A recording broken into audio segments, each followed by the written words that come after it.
I'm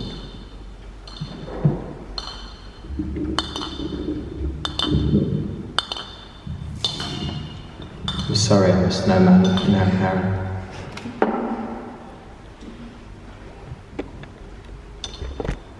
Your flowers won't grow for the nurses.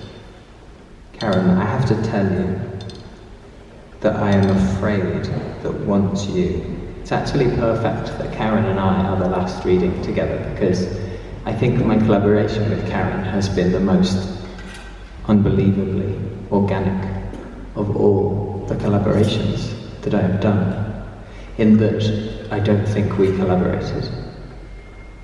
I think we wrote emails to each other, maybe so that we didn't have to face each other, but I don't know if any of you know Karen personally, but she is in a very intense presence.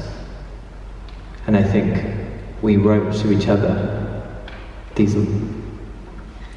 Karen, I have to tell you that I'm afraid that once you, I mean the collective you, not you specifically, have perspective on work, certain parts of the things that aren't important, that people say are important because they aren't important, that is small things, petty concerns, common gripes, solipsistic worries, start to not only become unhinged, but painfully annoying. Fair enough. I worry about this.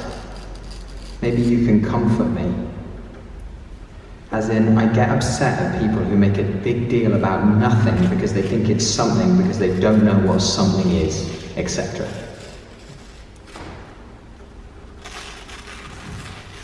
I mean, maybe it's not true that we started to collaborate because of some necessarily unspoken nature of our human friendship.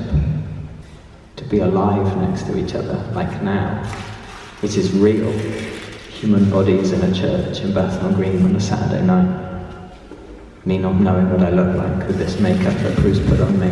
It changing your facial expressions as I talk to you. Can that really be mediated sincerely? Is it not all a joke where you don't know if some things are deliberate and some things are an accident?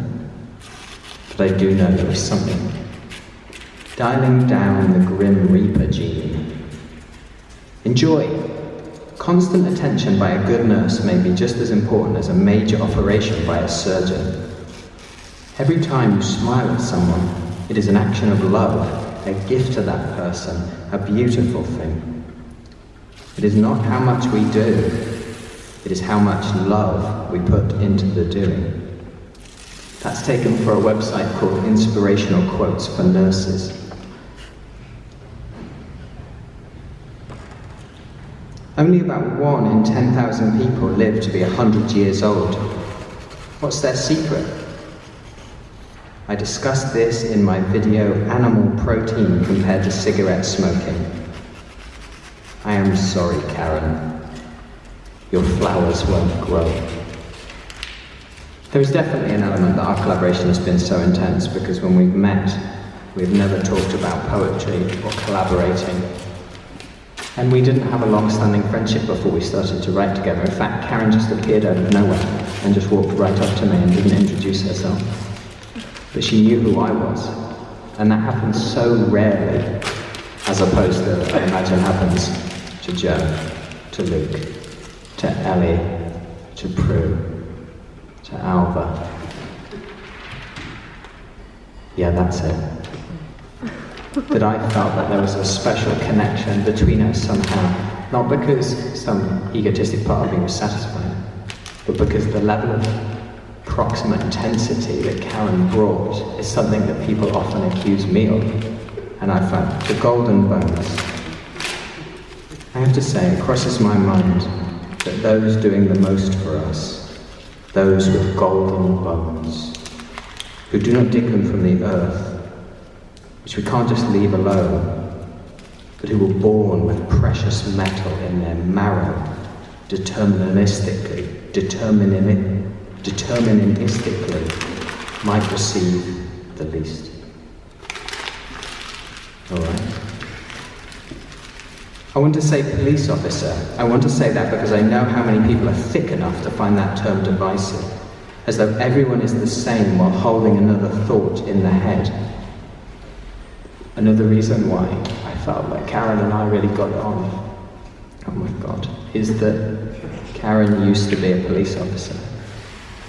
And I think that's extremely unusual, to have that as a background and then go into what people erroneously call avant-garde poetry. I said I would sign your book. Could I sign your book now? You got a pen?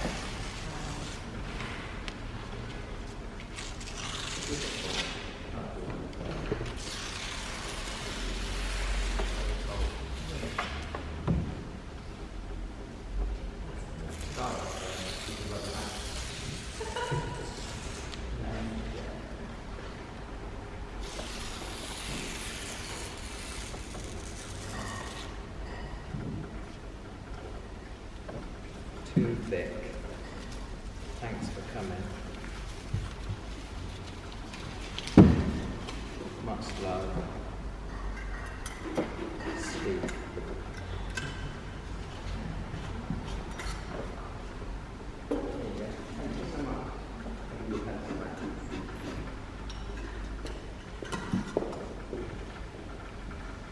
So when I found out Karen was in the Met, I just found that to be incredibly attractive, because people who talk about poetry all day and then do it, oh my God, is there anything? I'll say social worker, I'll be safer. Who cooks alone in their late 40s, never having been loved, not even once? Renting their flat in the city for most of their paycheck, with the horrors of what people actually do on their skin, like a wasp net, like insects made of water, unable to seep into the gold, having had no one to cook them a meal. Where am I then? I should be there. Who has nowhere for all their knowledge to go?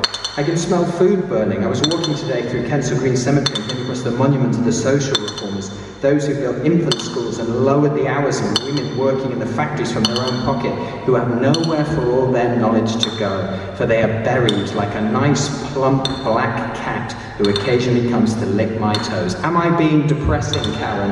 I have a tendency to do that when I'm writing, but I'm able to control it better in person.